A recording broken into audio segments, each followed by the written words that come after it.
Hi, I'm Drew. Thanks for tuning in to High on Horror. And I'm John. This episode and every future episode is dedicated to all the horror hounds and smokers out there who want to expand their knowledge of the genre and have a good time.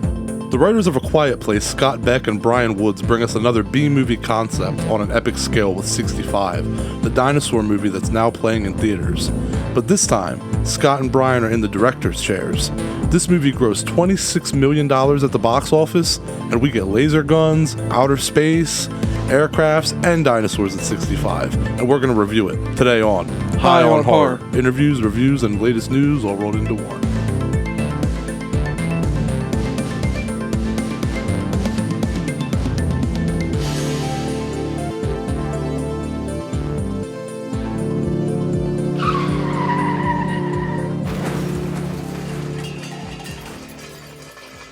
Man, John, it is nice to see dinosaurs scary again. I mean, like, not in that Jurassic Park way where they're, like, trainable and, like, in, like, you know, like, smart, but in that primal, like, just a fucking hungry animal, scary way again, on a grounded level, to be taken very seriously.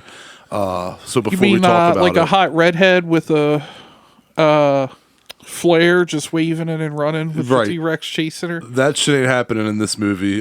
In heels. But before we talk about 65, what's your favorite dinosaur movie, and what's your favorite actual dinosaur? Oh, let's go back to like 4th grade here and talk about dinosaurs. Oh. Okay. I have a lot of thoughts. I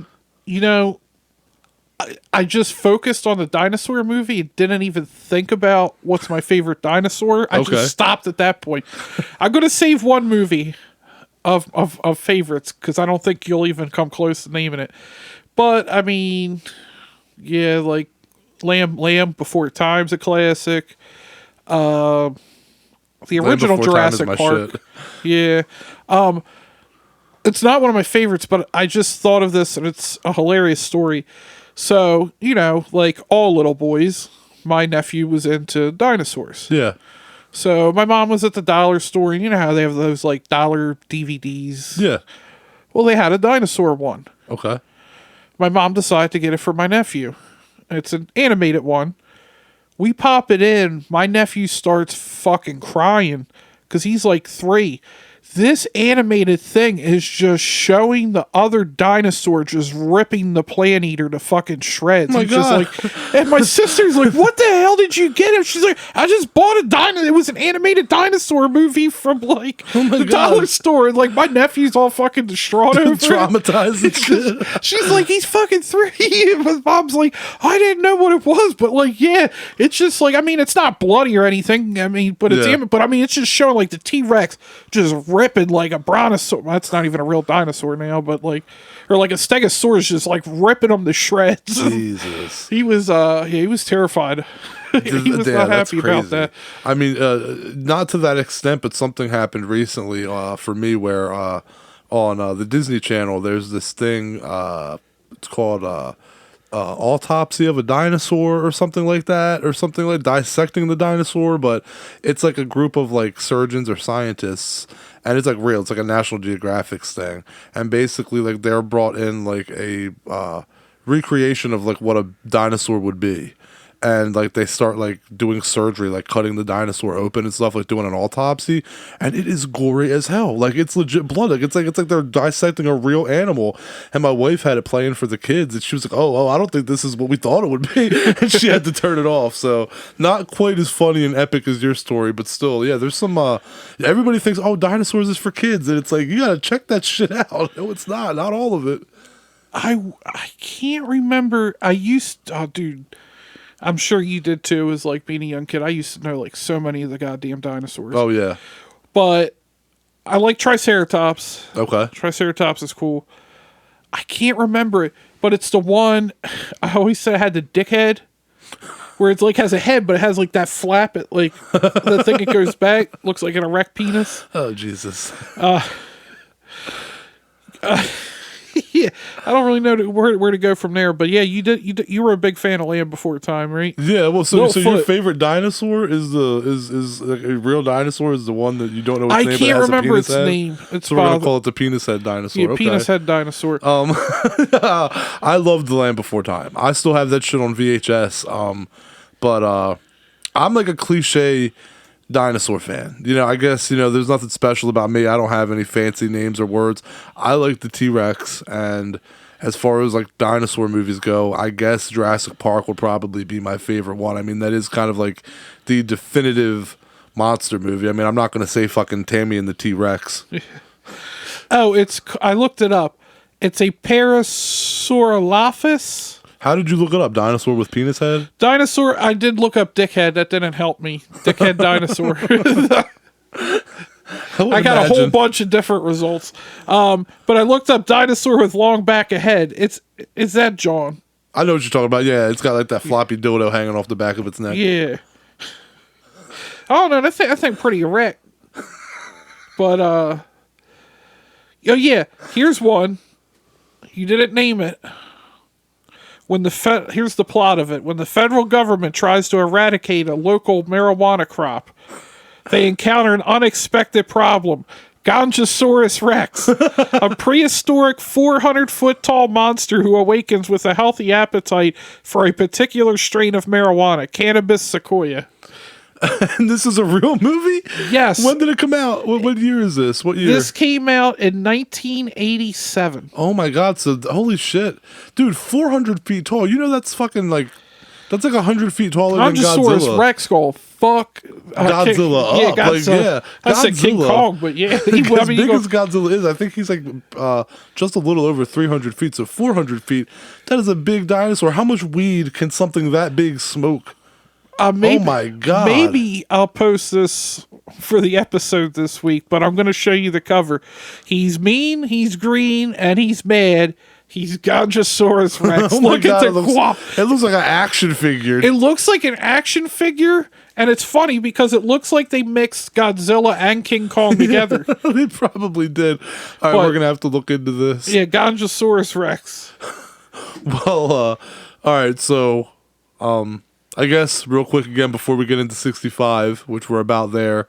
What are we smoking today? What do you got the bong loaded with? Got some classic wedding cookies. That's not a classic strain. Wedding cake is. Oh, okay. It's also known. I've never heard this. Okay. Triangle Mints number 23. Yeah, I never heard it called that neither. It's a potent type of indica hybrid marijuana strain made by crossing Triangle Kush with animal mints. Okay. And fun fact, they're giving us knowledge nugs here. In Canada, this strain is known as pink cookies. Okay. So, I guess there is a cookies connection. I just didn't use the pink part first. Yeah, right. I'll just Okay, leave well, that there. sounds good. I mean, every time I've had wedding cake, I've never had any complaints. And the strain provides relaxing and euphoric effects to calm the body and mind. The strain yields a rich, tangy flavor profile with undertones of earthy pepper. Medical Earthy pepper, okay. Yeah, I mean, who hasn't had some earthy pepper? Some Medical girthy marijuana pepper? patients choose wedding cake to help relieve symptoms associated with pain, insomnia, and appetite loss. Consumers with low THC tolerance should enjoy this strain with an extra slice of care due to its high THC content. Wedding cake has soared in popularity over the years. It was named Leafly's Strain of the Year in 2019. No shit. Wedding cake growing into wedding cake. What the hell? What the hell? You said wedding cake. It says wedding cake growing. Oh, sorry.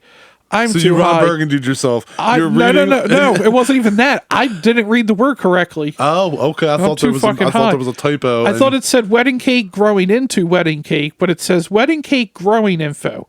Wedding cake is a popular strain choice for both intermediate and advanced growers. Neither one of those are us. I've never tried to grow anything. Yeah, same. This strain could be grown indoors and outdoors. You can expect flowering time of 7 to 9 weeks. When growing outside, wedding cake will finish between September through October, and the strain offers an average yield. I don't know what that means, so don't ask me. The feelings are relaxed. Oh, okay. Aroused and hungry. I like how the aroused, the one in the middle, they've just put 2 hearts. So this weed makes you horny. All right. Yeah, all right. Should have smoked this on our Valentine's Day episode. For some dickhead dinosaurs. Dizzy, anxious, and paranoid. The flavors are vanilla, pepper, and sweet. That sounds terrible when you say those all together. Yeah, it definitely does. But, wow. Okay, I was about to say I was done, and there's some comments here. It says, I took 3 large bong hits about 20 minutes ago. With 3 pluses. I don't think I've ever seen 3 pluses. No shit, damn. That's some extra credit shit right there. Extra credit. That's 100 plus, dog. No, it's funny though, real quick, about the arousal thing. Like, I kind of feel like that's like a whole bait and switch. Like, you're gonna like. I've never encountered. I personally have never noticed getting horny off of smoking. But if there's a strain that legitimately makes you horny, which we're saying that this one apparently does, it arouses you.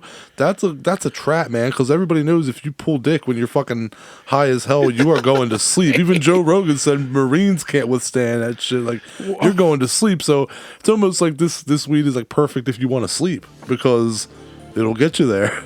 Yeah, I mean, it'll get you there. You know smoke what I mean? it, you end up on OnlyFans. You know.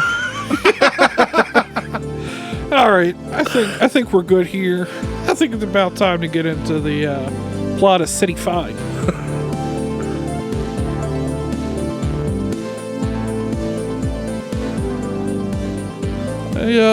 I went through all that and we never even fucking ripped the bong. I got, thinking about OnlyFans. It got me too excited, I guess. Oh, jeez. I mean, we did smoke some wedding cake before this, so, maybe it was kicking in. Yeah, maybe we shouldn't have smoked weed that arouses us and then mentioned OnlyFans. I was thinking them dinosaurs look kind of sexy. Anyway. No, they weren't. I mean, oh, no, that T-Rex, though. Okay, I need to stop. Everybody's got their own taste, I guess. Yeah. I'll just get into the movie here. I'm into bestiality now? I mean, does it count if they extinct? Bestiality of the mind. Wow, we are in some dark waters here. I'm just gonna move on with this. Dig us out and just fucking dig us out. Just dig us out and get to the plot. Yeah, 65 is a 2023 American science fiction action thriller, written and directed by Scott Beck and Brian Woods, and stars Adam Driver and Ariana Greenblatt. The film is set 65 million years ago on the planet's, I'm probably going to mispronounce it, because I don't even know. Solaris or something? Samaris, yeah. But I don't even know if they actually said the name in the movie. No, it's just written up like in like a description in the beginning. But it centers around the pilot named Mills, who convinces his wife Alia to let him embark on a 2-year expedition to earn money for their daughter Naveen's medical treatment.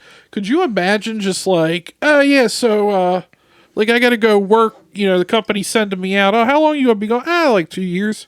Too long. I could have jumped right back into the plot, but I had to rip the bong again.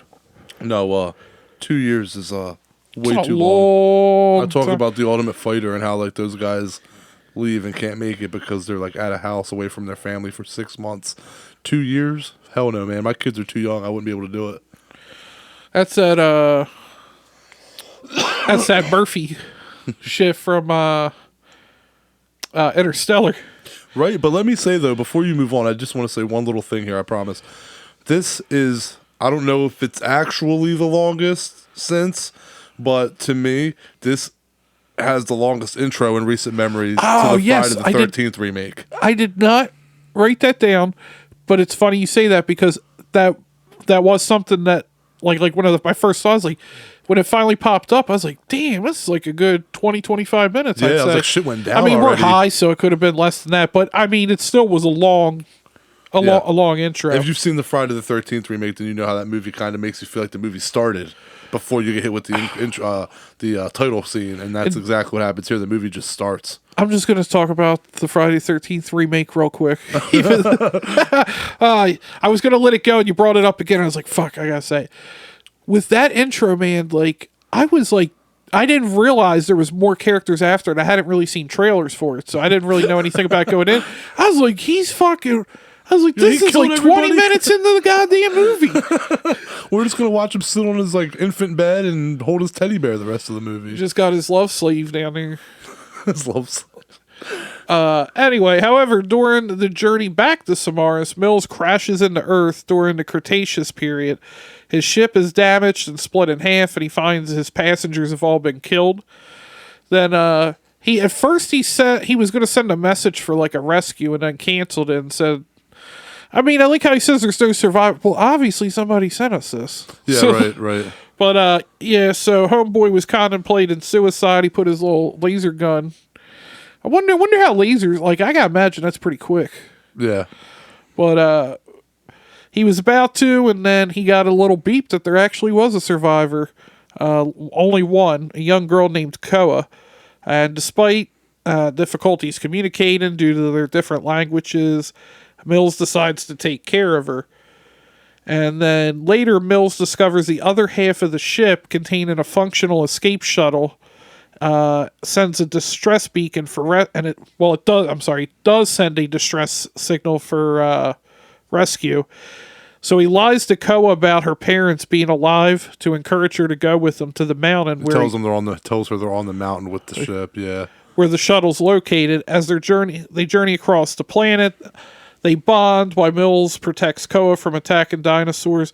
And I want to say, this movie or Fast and the Furious movies with more times the word family is said in a movie. It's got to be close, right? Yeah. Well, this is actually family. It's not fam. So I don't know if it counts. Fam. Them dinosaurs ain't stronger than fam. We talked about that last week. I know it's relatively short, but really, like, I feel like this is the best part to kind of stop off. I mean, you might feel like we're leaving a lot out, but it's really just... We're really not. Not to compare them, but it's like Lord of the Rings. It's just a journey. Or like The Hobbit. It's the journey and stuff happens along the journey. If you've seen the trailer and you know that it's just two people stranded on an island with dinosaurs, then, I mean, you pretty much know the plot. So without spoilers, there's not really much to say besides that. So I feel like we say this every week. It's a cop-out. We'll dig spoilers out quick, but or synopsis, but sometimes it's just... synopsises are not as complicated as, this, for example, being a high-end B movie, again, has a B movie plot. It's rather simple, right to the point, kind of like a, yeah, you know what I'm saying. Yeah. I thought the film was very nice to look at. The creature designs looked good enough. Adam Driver did a solid job. The movie's just a typical popcorn flick. I feel like they didn't realize that this was a movie they should have released in May. I feel like it would have done a lot better. Probably. As being like that summer movie. Yeah. Yeah, it's just, typical popcorn fare. I was a little let down by that, as from the trailers, I thought we might get more to the story than what we saw. I don't know I didn't have expectations, but I thought there was going to be more of, I hate to say like more of a plot, like there's no plot, but I guess like a deeper plot to it than what we were getting of like a typical sci-fi or maybe action some movie. sort of twist or something, whereas this was really just straightforward. Yeah. I get you. It really is a very generic plot. It's it's funny is you could almost compare it to Mandalorian. Yeah. Like it's just a space cowboy protecting a little one, but I mean, yeah. There's not much more than what meets the eye with this. The emotional beats that I feel like they're supposed to make you care about aren't really more than surface level to me and don't hit the notes it was trying to hit. I mean, it's not badly acted, but it's just, I don't necessarily feel the connection. Like, interesting you said that. I can't wait to say my part. Oh, okay. Interesting. Maybe I'm interested. I think maybe yours are different. That said, I don't hate or dislike the movie. I mean, it explores themes of survival, communication, the resilience of the human spirit. It's a fun family, as you mentioned, fam. Yeah, fam. I mean, it's a fun time in the Cretaceous period. I'll give it a 6.6 out of 10. Oh, 6.6? Okay. Like, I don't hate it. It's not... Yeah, it wasn't great, but it wasn't even necessarily like... This is going to sound weird. It wasn't good. It was good. Yeah, no, it was a good watch. Yeah, it wasn't like I don't hate it. I don't regret seeing it. I'd watch it again. I'd own it. I'm not gonna like watch it 1,000 times or nothing to say it's the best thing I've ever seen. But if you're looking for a movie that you can just go and relax to and just be like, just watch some crazy effects in an action movie, then I mean, this is The definitely dinosaurs the movie. looked really good. It's kind of a I dumb mean, it's movie in that CGI, sense. but I mean, they looked good. They did. Some of them were puppets, though. Some of them were puppets, some were Okay. CGI. But yeah, for me, I actually agree with you, though, about what you said. So let me get into what I was going to say. Okay. So the commercials made it seem like it was going to be a bit more intense and scary than it was, and that disappointed me a bit. The dinosaurs are the outer shell of the movie. They're the outer shell of the movie, though this movie's about Fame. found family and recovery, as Scott Beck and Brian Woods has said in an interview. And 65 is a character story. And Scott and Brian said that in doing a film that only has two people, it distills the projects to the bare ingredients. And they're right, and it works to a degree. However, the acting is good, but the chemistry is not as strong as it should have been. Oh, I did not think you were going to agree with me. No, I understand Mills and Koa's bond and why they would bond, but it just felt forced. And Ariana Greenblatt credits Adam for teaching her a lot on the set and said that he's a professional, so it's good that they bonded on set. But like you said, just didn't translate. I don't. I just maybe if the movie were 2 hours and it had maybe made the plot a little bit more complex. And honestly, I think what would have done it, you know me, I don't judge movies on. I can't say I would have done this and this and this because it's like that. I can't judge a It's movie easy based to on. look at it and see, oh, well, that didn't work. I would have did that. Exactly. I'm not going to judge it on what should have been. I have to judge it on what's there. But I think that Mills should have been more of an asshole. I feel that he was stern and he was the reluctant hero, but I feel that he should have been more of an asshole, and that would have been built more of a dynamic between them. But the things that I liked about the film are the fact that, like I just said, Mills is a reluctant hero. I like that he still plays with Koa and tries to do childish things with her to help her cope with such a situation they're in, even if the bonding isn't there. I like that Mills is no Vin Diesel or The Rock either. He's flawed. He gets fucked up throughout the film. He's not perfect. He's not some macho man and untouchable. And really, Mills' journey in this film is rebirth and human connection. And the action scenes were like straight out of a fucking video game. I love the action scenes. But again, I thought that too. It felt very video game-ish. absolutely, with the laser guns and the sound effects, and I just imagine like that being like one of those arcade games you have where you actually hold the gun. You know what I mean? It was funny because I don't know why, but I took it out of my review. I was going to say it kind of felt like it was like one of those video games where they're like, "Ooh, let's put futuristic soldiers with dinosaurs," and just like Yeah. So yeah, I definitely agree with the video game part of that. 7 out of 10 for me. So we're Yeah, right there in the same. about the same. Again, have you asked me is 65 good? Have you asked me how Scream 6? I'm gonna say Scream 6 sucks. If you say how 65, I'm gonna say it's good. It's pretty good. I'm not gonna say it's great. It's gonna blow your mind. But if you say hey, how's 65? Have you seen it? I'll say yeah, it's pretty good. It's above average, but it's not far above average, but it's an easy watch. It's a fun watch, and it's definitely something that I can see myself and other people revisiting. So for rewatchability alone, it's definitely better than Scream 6. But I it's didn't not love better it. I than didn't love Cocaine it, Bear. but I didn't hate it. I agree. I will Cocaine Bear. Of these last 3 reviews we've done, Cocaine Bear Who would would be have the one thought that I liked the Cocaine Bear most. would be if you told us before we saw them, hey, you're going to see Cocaine Bear and then you're going to see Scream 6 and 65. Cocaine Bear's the one that I think's probably going to be the worst. I agree. You'd think And that would be it's the most been the terrible best. one. But here's the thing. Kudos again to Granny Panties. So I don't know if you remember this or not, but whatever the hell the last Terminator film was, man, there's been so many Terminator movies I don't even care Dark anymore. Taint.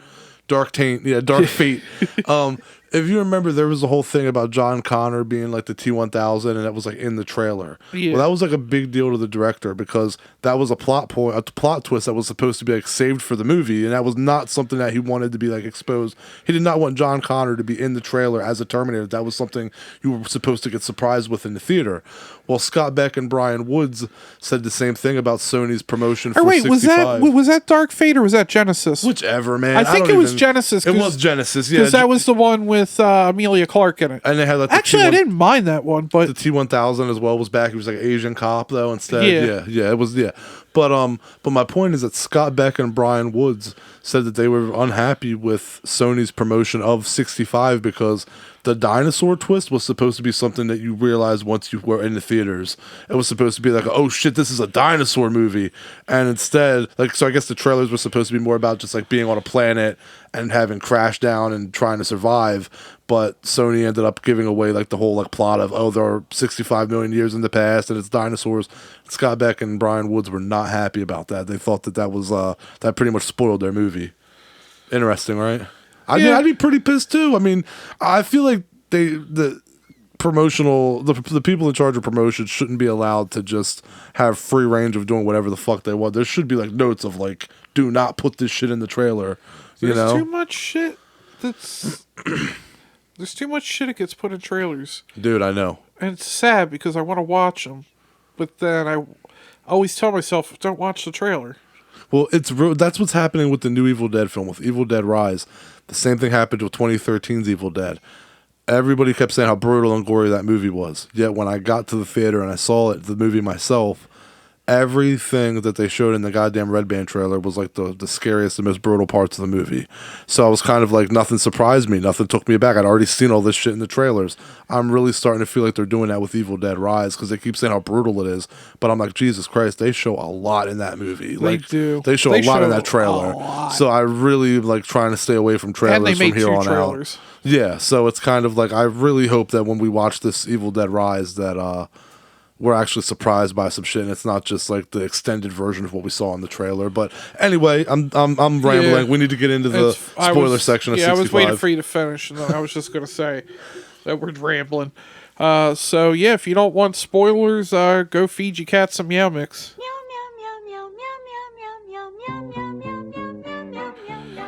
All right, let's jump back into the plot here. So, during their night near a cave opening, Koa watches several video messages from Naveen, who had died from her illness midway through Mill's expedition. And now you understand why he's clinging to Koa so much. Yeah, and also I wanted to say, I didn't want to spoil it in our non-spoilers, but I was going to say, like, even his daughter's death doesn't have the emotional impact it should be. It's more of... I literally felt like watching, like, oh, that sucks that, yeah, I agree. His daughter died. I don't know if it's because we didn't get enough screen time with her or what, but I agree with you. It was sad. You felt for him, but it wasn't like that devastating blow it should have been. Like, I mean, damn, talk about a space movie with kind of the same concept. Interstellar, she's still alive. Yeah, right. And you're like, damn, like... She's an old woman, and she's getting older and older now. Yeah, like you see it turn into Jessica Chastain, and then, like, you just, like... You see the anger that you actually also see from Naveen at the end, but, like, in Interstellar, like, you felt that shit. But I guess maybe because, like you said, she was more of a... Well, we didn't get enough screen time. Murph was more of a... maybe not main character, but, like, right below the main cast and then supporting cast. But, like, yeah, like, I mean, his daughter didn't even die, and I was like, that had more emotional impact than that. Yeah, agreed. But, then they get attacked by a giant theropod, which they managed to injure before hiding in the cave. After a rock fall separates them, Mills and Koa fend themselves before reuniting. I thought, did you think she was dead? No, I didn't think she was dead. I thought he might die, though. I thought he might die, but I didn't think she was dead. Yeah, because, they have, like, these little, like, I want to call them thermal detonators, because that's what they look like from, like, Star Wars. The blast in the rock. Yeah. I was like, talk about a fucked up twist in the film. What if he did fucking die, and then, like, the last 40 minutes of the film is this, like, little girl trying to cross the woods full of dinosaurs to get to an aircraft and figure out how to pilot it and drive home. Also, that'd have been a horrible twist. They talk about the language barrier between them, and that's supposed to be the big problem. But tell me how... she understands mostly everything he says, right? Well, eventually. But the one thing that made me go, really? You don't fucking understand what she's trying to tell you? Because she's trying to tell him to go through the mountain. Yeah. And she's like, through it. He's like, we can. And then eventually she's like, you have explosives. And he's like, oh shit, yeah. Like, the whole time I'm like, yeah, she wants you to fucking blow the rocks up. Right. I'm like, how is this a struggle for you to figure out? Anyway, Mills also discovers that an asteroid whose debris actually caused the ship to crash in the beginning, will strike Earth in less than 12 hours, triggering a catastrophic extinction event, which was what killed off the dinosaurs. I thought, me personally, I think you didn't mind it. I was like, that's a little much. I Like, thought it was cool. I thought I it was was like, pretty so cool. the asteroid, the meteor, or well, asteroid, yeah, it's still an asteroid when it's up. I was like, so the asteroid that damaged their ship is the one that now spins off and kills all the dinosaurs, and he's also happens to be on the planet while that is going to destroy the planet. But see, I thought that's And what, how did it travel that fucking fast? but that's what I thought made it intriguing. Was it wasn't just like, oh, he's here on a planet with dinosaurs, and oh no, the fucking meteor's coming. It was like he got caught in that meteor belt, and which and can we that's talk what, about that? That's what also? sent him, crashing. So it's kind of like he was in the middle of it as was happening, and then landed, and it can continue to happen. So yeah, that part doesn't bother me as much. I really thought the visuals of the asteroid. Oh yeah, those were cool. That was I cool, had and, no and the problem with that. devastation of it landing. God damn. I mean, it did Yeah. literally kill off the dinosaurs, so I imagine it probably was pretty fucking spectacular. That was a tall fire. That was a really tall fucking fire. Yes, and also the asteroid field. Asteroids are... I don't think they probably took it to the Christopher Nolan level of getting Kip on board to handle all the science stuff, but like, that's not how asteroid fields work. Like, they're millions of miles apart from each other. Like, This is a B movie. okay, A B movie. okay. Remember. Fair enough. I just Remember, wanted to point that we're not out. going to go into Cocaine Bear talking about like the inaccuracies of that, right? I mean, the cocaine did kill the bear. But anyway, so what? Mills and Koa basically fucking travel home. Yeah, They despite make it home the, safely after somehow Oh, yeah, 'cause one-on-one he encountering tells two her- T-Rexes. He tells her like at one point basically, and then that was the one time she couldn't really understand him. Yeah. where he was like, "I fucking lied to you." Not in those exact words, but like, "I fucking lied to you. Your parents are dead. I needed you to help me get up." Yeah, get up on the mountain. Oh, can we Yeah. also talk about the one that made me go, "Oh," when she had that fucking like centipede type thing in Yeah, her fucking man. mouth, and she was Yeah. just foaming. Yeah, that shit was crazy, like biting her tongue and paralyzing her or something. Yeah, that shit was that shit was disgusting. crazy. But yeah, so they basically, like you said, they get there, and then he kind of talks to her and tells Koa, she realizes, hey, my mom and dad aren't here, and he's like, yeah, I lost somebody too, but we gotta still get rolling. Yeah, he opens up about losing Naveen and promises to protect her. They board the escape shuttle, but the asteroid's debris caused it to fall down the mountain. Mills and Koa managed to fend off 2 large T-Rexes, so fuck you, Jurassic Park. They had 2 T-Rexes. Yo, and then there was a third one. I don't know what the fuck that thing was called. Also, can we talk about that T-Rex getting killed by a facial? Yeah, if you've never seen a T-Rex die from having its skin boiled off, well, I don't know if it was a T-Rex. I don't know if that thing at the end was a T-Rex. Because there was the 2 T-Rexes, I think they died. The thing at the end, I'm not sure. It might have been. Whatever Yeah, it was two. whatever it was. If you want to see a big badass dinosaur get reduced to like hamburger meat, then yeah. Yeah, it was rough for him. Yeah, because they managed to fend off 2 large T-Rexes before the injured predator starts attacking them. They ultimately kill it with a geyser blast and quickly... I was like... So now my other thing, I was like, is this supposed to be like Yellowstone? 'Cause that's not, I was like, is this going to combine everything?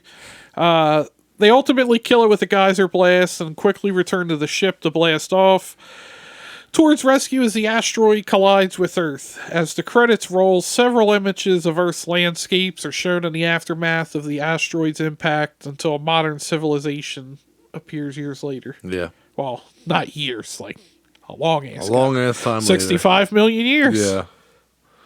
Yeah. So yeah. Yeah, solid movie. Nothing great, nothing to, necessarily There's nothing too much plan to gripe go. about. Yeah, not really. Honestly, this Even is my complaints about like the asteroid and shit, it's really minor. I'd It say doesn't hurt. that it's a movie though that is enjoyable on a big screen because it's a sci-fi movie. But Not I a would movie say that techno. it's not great enough of a movie that necessarily need to pull your ass off the couch to go see it in the theater. I think it's one you could wait to watch at home, but Yeah, if you it's gotta- definitely one you shouldn't watch on your phone though. It's more epic to watch on a TV screen of some sort. But yeah, I don't think it's one of those movies you need to go see. But I think it's like at theaters, but it's worth watching. Sounds good to me. Yeah.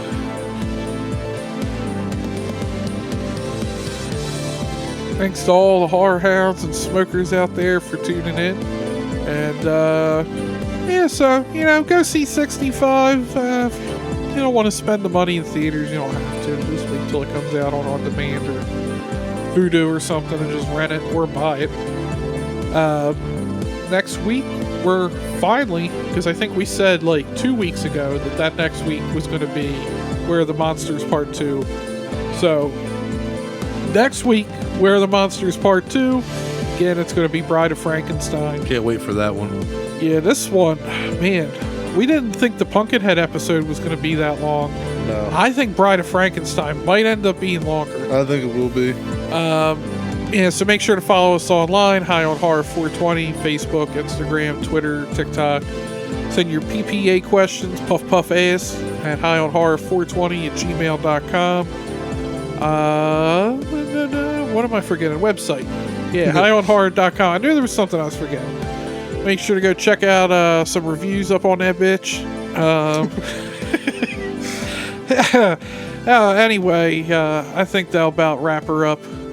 Catch you later. See you all next week. Thanks for listening.